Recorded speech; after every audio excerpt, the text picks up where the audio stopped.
This episode is brought to you by VPP Simplified. Now you can get element by element tracking and guidance for your VPP journey. Every aspect of the VPP requirements in one easy-to-use interactive spreadsheet. It explains every sub-element in detail, contains an easy-to-read stoplight so you can track current status for each sub-element. It provides you with a 3-step verification for completion of each sub-element. There's even a notes section for you to compile language that will eventually be used for your VPP application. It even comes complete with graphs to show current state and track your progress moving forward. Look, achieving VPP star status can be tough, but understanding what it takes to get there can be simplified. This VPP Gap tool will help you do that. Go to vppsimplified.com for more information. Welcome to the Safety Pro Podcast, where we help you manage workplace safety one episode at a time. And now, your very own Safety Pro, Blaine J. Hoffman. Welcome to another episode of the Safety Pro Podcast. This is the final in a series on confined spaces, part 3. I'm going to wrap it up talking about confined spaces. I'm sure we'll revisit this in the future at some point, but for this series, part 3, I want to talk about safety training for rescue teams. I want to talk about first aid, all that good stuff. So in the last couple of episodes, I sort of danced around the rescue team parts of the standard. And again, I wanted to dedicate an entire episode to that. So let's start with an outside rescue option, since a lot of folks go with this route. Now, if you recall, whenever you use an outside resource, you must evaluate their ability to respond to rescue summons in a timely manner. And again, this is all considering the hazards that you have identified. So it's obvious that you have to have done a hazard assessment first so that you can have a meaningful conversation with this outside agency. Also, don't forget, bring them in, do a walkthrough, look at the spaces involved, the internal configurations, chemicals used on site, things like that. Along those lines, you also have to develop and implement procedures for summoning the rescue services to your location. So you have to work with them about the site layout, the best ways to enter the facility if it's a fixed plant or it's a large plant, geographically separated by, some local communities or other surface roads. It's not a contiguous facility. So you have to go over all that stuff. The best way to summon rescue services to your site. You're going to need to work with them. You're going to have, work with them on numbering your entries and gates going into your facility. Your emergency exit doors should be numbered. Your bay doors, dock doors. Somebody should know, as a former firefighter myself, it was really helpful for somebody to say the southwest entrance gate number 8, and then it was labeled and marked. And we'd go in through that gate and say, come through door number 4, in the back side of the, south side of the building. And we knew exactly, if we had maps, we knew exactly where we were going. Also, ask about whether your local authorities use a regional dispatcher versus an in-house dispatch that goes direct to fire and EMS. This could delay response time a little bit, and that's just something you're going to have to know. Find out if there is another number to use to call directly in to emergencies, if that will help. May not be applicable in all jurisdictions, but something to ask. Once you determine the rescue team will be used, you have to develop a procedure for actually rescuing entrants from the spaces that you have. And you have to be able to provide necessary emergency services to those workers that are making entries. So it's a good idea when you have, once you determine they're capable, the local authorities or rescue team is capable of making a rescue, then you want to have some training or expose some site workers to the procedures that will take place during rescue. You then have to make a determination as to whether or not you're going to have first aid responders at your facility. The primary requirement in the first aid standards is that you have to ensure prompt first aid treatment for injured employees, either providing for the availability of a trained first aid personnel at the work site or ensuring emergency treatment is available within reasonable proximity of the work site. So you have to take appropriate steps prior to any accident, like making arrangements with this rescue provider to determine if the medical assistance will be prompt. Now, if you recall from the previous episodes, I'm going to repeat it here. The standards do not prescribe a number of minutes to define this. OSHA has long interpreted the term, quote, near proximity to mean that emergency care has to be available within no more than 3 to 4 minutes from the workplace. There's been an interpretation that's actually been upheld by OSHA, the Review Commission, and by federal courts on this one. So don't try to find any wiggle room here. Just know that it's 3 to 4 minutes. If that response time cannot be met, you have to provide on-site trained first aid responders. So that's one of your options. Provide these workers with first aid CPR training. This option is feasible for most employers. It's low cost. It's a great way to protect employees as well as getting you in compliance with these standards. Now, OSHA recommends but does not require that every workplace include one or more employees who are trained and certified first aid and CPR. The first aid training standards are found at 29 CFR 1910.151, and in construction it's 1926.50C. Those would generally apply throughout the industries that they cover. Now, there are other standards that apply to certain specific hazards or industries, and they make employee first aid training actually mandatory, and reliance on an outside emergency responder is not allowed. And again, those are very specific. So here's an example, 1910.266, it's I-7. That's mandatory first aid training for logging employees, and 29 CFR 1910.269B that requires persons trained in first aid at work locations in electric power industry. You don't have an option to rely on an outside rescue service. You have to have, it's mandatory that you have first aid CPR training on site. So I would go ahead and take that approach. Do we have an opportunity to improve the way we respond to emergencies by having some people trained in first aid CPR? Look at your emergency procedures, your written program for handling emergencies. This is also a great place to stop and talk about one of our awesome partners in safety that can help with a very important aspect in dealing with an emergency at your site, and that is evacuation management. We all know safety and security starts with knowing who is on site. That's why you need to know who's on location. Who'sonlocation.com handles visitor management, contractor management, employee attendance, and evacuation management. Who's on Location's evacuation management helps you get your people safe, give first responders critical information about who cannot be accounted for, all before they put their lives at risk.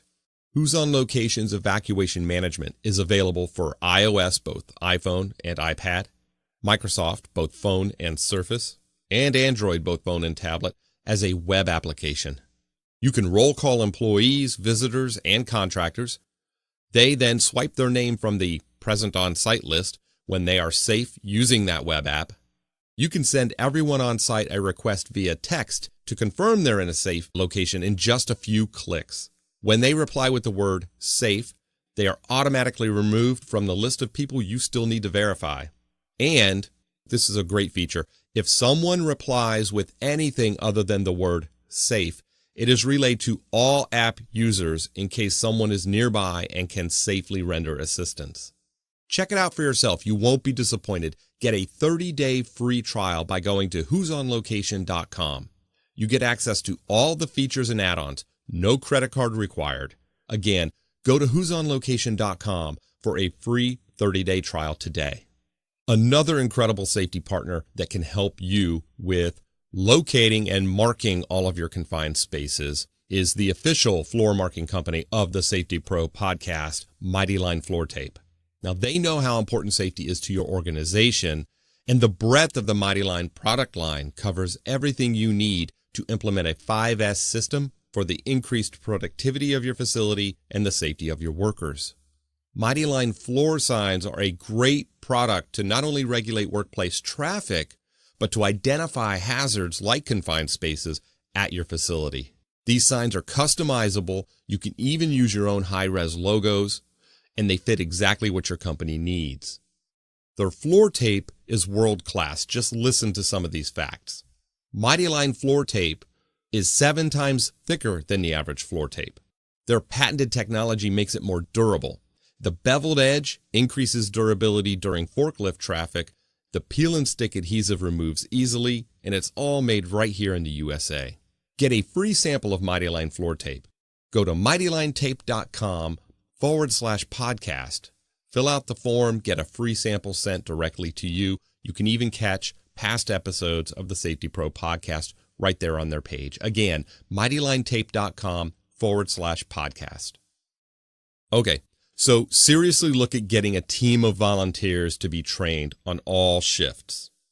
And if you needed more support for this approach, medical literature establishes that for serious injuries, such as those involving stopped breathing, cardiac arrest, uncontrolled bleeding, first aid treatment must be provided within the first few minutes to avoid permanent medical impairment or death.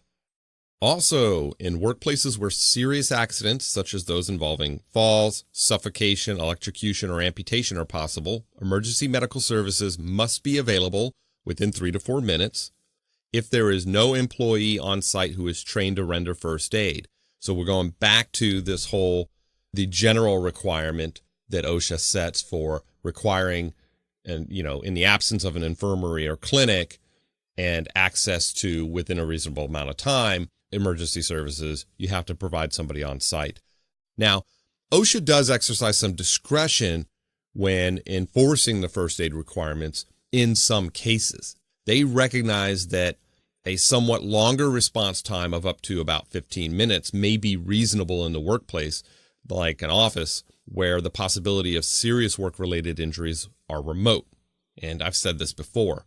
So keep that in mind. If you're not dealing with some of these serious debilitating injuries and industrial type of hazards, OSHA does sort of allow a little bit more time for response, because the likelihood of a serious debilitating injury or life-threatening event is more remote.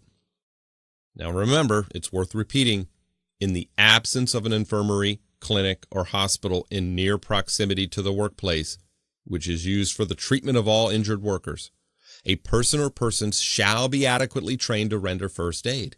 Adequate first aid supplies shall be readily available, and having first aid kits and volunteers trained in first aid and CPR, it's a great way to meet the standard. And for an in-house rescue team, at least one member of the rescue team or service has to hold a current certification in first aid and CPR, and they have to be available. It's kind of baked into the confined space standard that if you're going to use an in-house rescue team, even non-entry rescue, or an outside rescue service, at least one, I'm shocked that they only have one, right? At least one member of that team has to be available. So all shifts, at all times, anytime an entry is being made. So trust me, all of the members should have this training. I mean, think about it. What if the only member that's trained in first aid and CPR goes down, gets injured, gets taken out of the equation somehow? What are you going to do? So spread the love, folks. Everybody on the team should have first aid, basic first aid CPR, and trained in the hazards they're likely to encounter. That's another key aspect of the training. So this tells us we need to carefully examine and consider the actual hazards likely to be present, as well as the injuries and illnesses likely to occur. This has to be included in the training in order for us to claim that our in-house first aid team is, quote, adequate. See, OSHA uses that term, adequately trained, right? So let me illustrate this for you. I've reviewed in the past as an emergency response trainer. I trained emergency responders, firefighters, police officers, professional rescuer trainer for the Red Cross, and I've reviewed lots of training programs. Most of the basic first aid CPRs, they cover what to do, how to react, things like that, how to keep calm. A lot of effort goes into keeping the responder safe, the bloodborne pathogens training, PPE, sizing up the scene or checking the scene to make sure it's safe. And that's all great. You need to have that. That should be a part of every training program. And then there are sections that get into how to perform a patient survey, conscious and unconscious patient, sections for covering how to stop bleeding and immobilizing a limb, maybe wrapping and bandaging, and some basic first aid. Here's where you need to be sure to include covering injuries likely to occur at your facility. So you work with your instructor ahead of time to include how to treat, a chemical burn.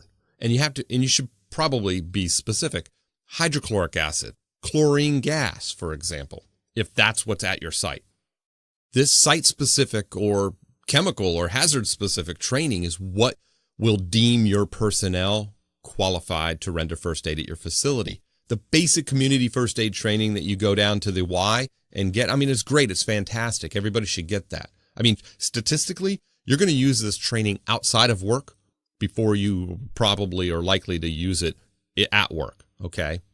But the community first aid CPR is just not adequate enough for many of the industrial hazards and substances that you're going to be exposed to.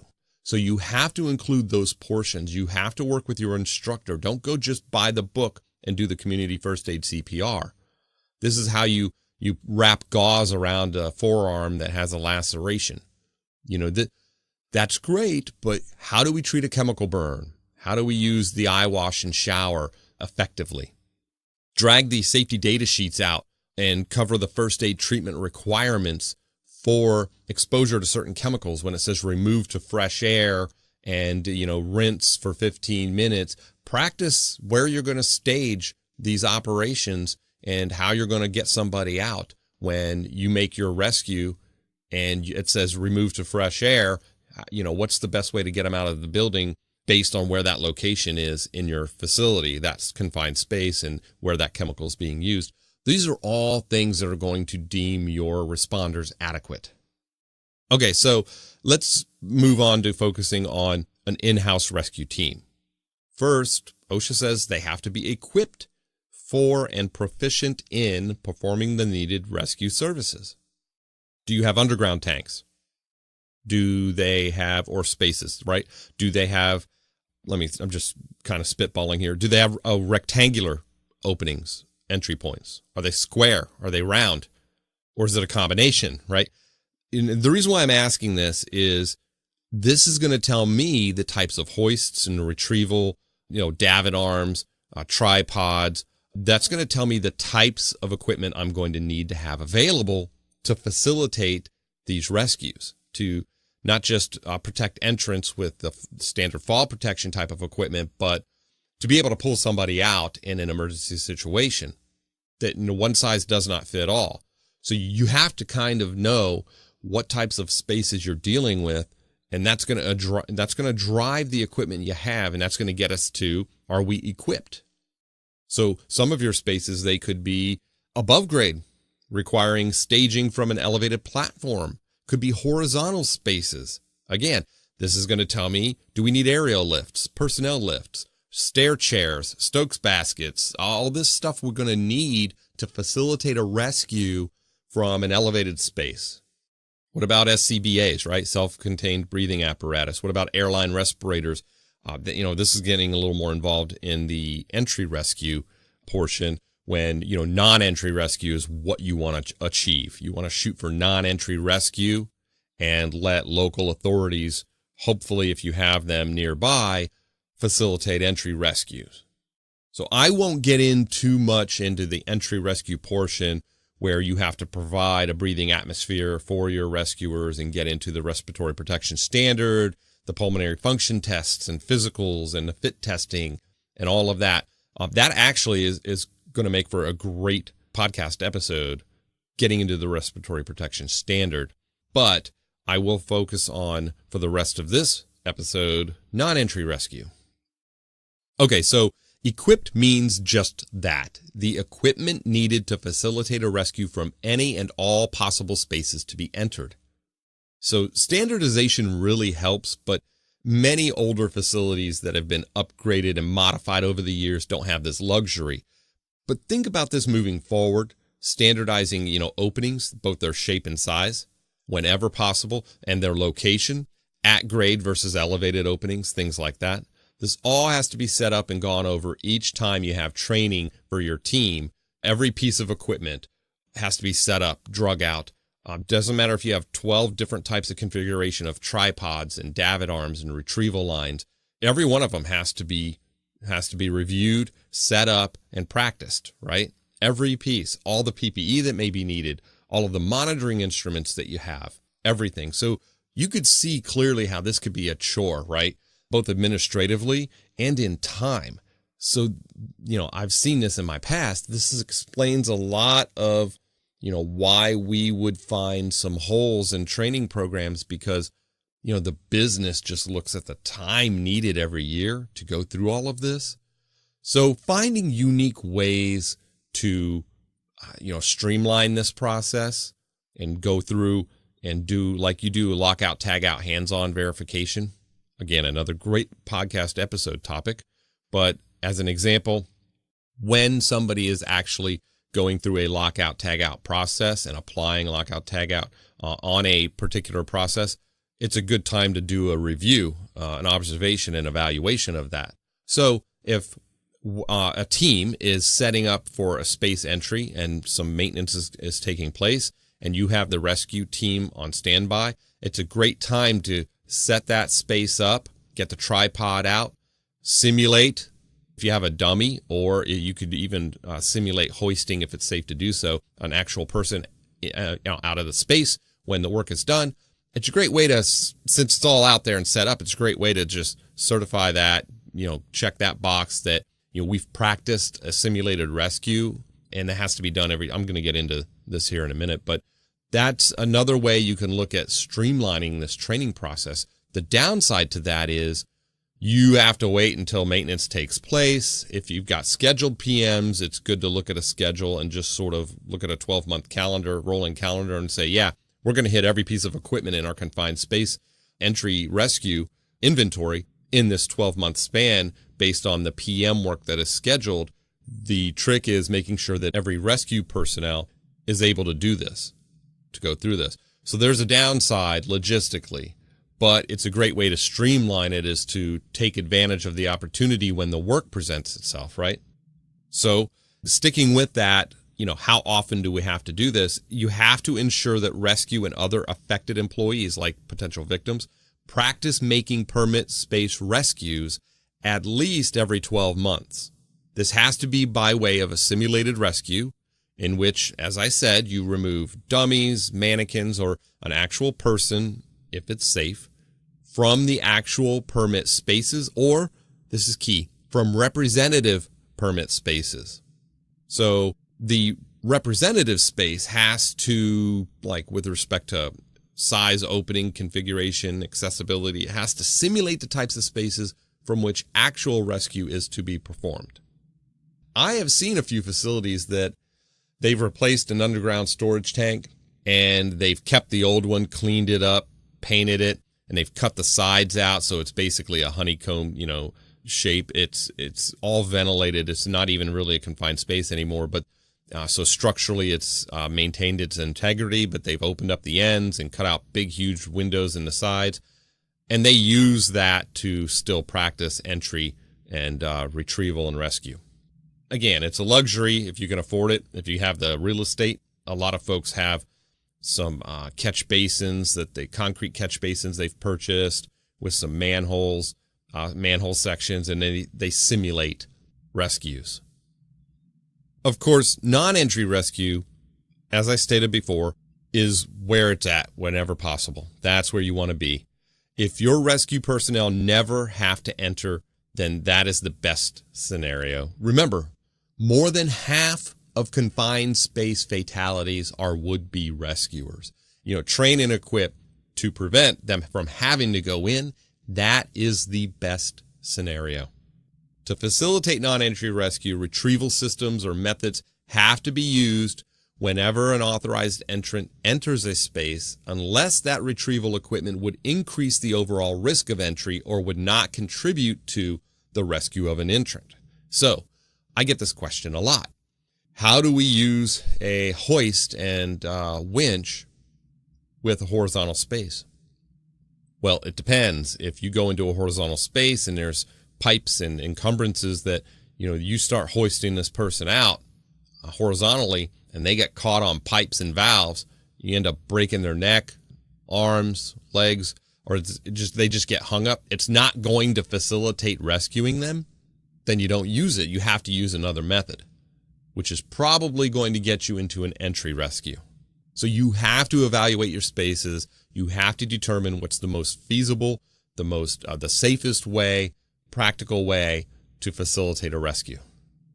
So again, practicing at least every 12 months is the OSHA standard. Again, I recommend more frequently than that.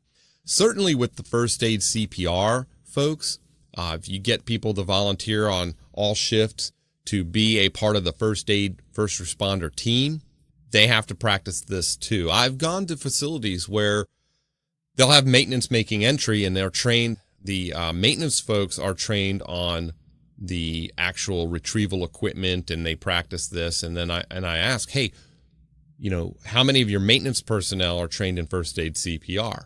Only a few. We have first responders in the area though, every plant, all shifts. Okay, where are they? Why aren't they practicing with this equipment? So a lot of them go with this, well, we use the maintenance personnel to hoist the people out, and then we have a first responder standing there. Cross-train. You never know in an emergency when something is going to happen. Maintenance personnel, a small maintenance team of 3 or 4 people, they're tight-knit group.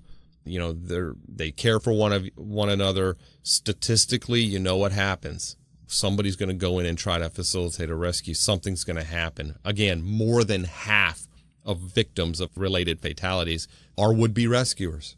More than half.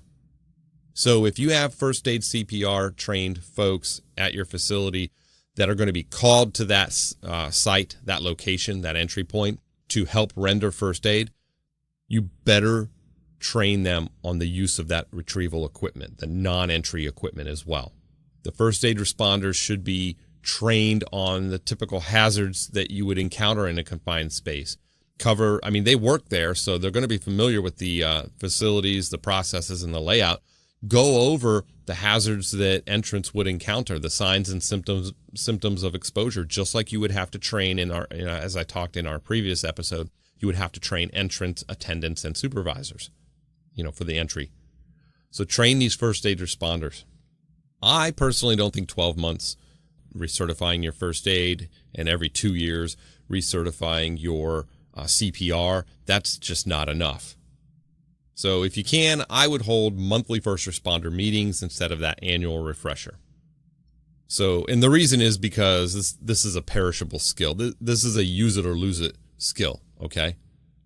Again, statistically, they're not likely to use this training at work, more so outside of the home, especially with kids and family.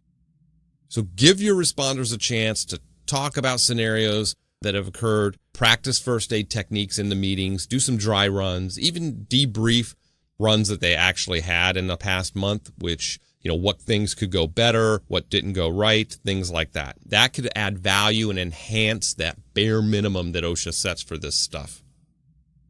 Look at your training program. What is it missing? What don't you cover that we just ran through? Can you enhance your existing training with any of the stuff that we just talked about? How can you make it stick? This is the challenge I have for you. Do a full review of your written confined space entry program, the written permit, the rescue plan, your training process, your chosen method of rescue, non-entry, in-house, or outside rescue team. Try to poke holes in your plans so that you can improve it. When was the last time you had the outside agency out? Forget confined space. Just do this in general. You're a manufacturing facility. When was the last time you had the local authorities come out the rescue service come out and do a walkthrough. I think I mentioned this in a previous episode on confined spaces as well. That's my challenge. Let me know how it goes. Let me know if you found opportunities to improve or if you found major gaps in your programs or plans. Share that with me. Let me know. The email link in the show notes, that's the best way to shoot me a message. You can also go to thesafetypropodcast.com and you can get a hold of me there. I do have samples for you in the show notes, the links also on thesafetypropodcast.com. Go to this episode's page and you will find links to a written plan. I have a template for an actual confined space written plan, a permit template, and even a checklist to help you evaluate confined spaces at your site. Remember, go to thesafetypropodcast.com, go to episodes, find this episode, and you'll have all the information you need right there. If you're on a mobile device, you can click the links in the show notes on your mobile device, fill out the email form there, and get an email sent to you. Don't worry, don't spam. I don't like spam at all. I don't share your email with anybody, but it's a great way to get that free download sent directly to your inbox and get started evaluating your written programs right away. Don't forget, visit our partners in safety, who'sonlocation.com. Get a 30-day risk-free trial of all of their apps. Again, who'sonlocation.com. And the official floor marking sign. And of course, the official floor marking company of the Safety Pro podcast, Mighty Line Floor Tape. Grab your free sample today. Go to mightylinetape.com/podcast. Check out past episodes of the podcast as well on that page. Again, mightylinetape.com/podcast. And until the next Safety Pro podcast episode, please be safe.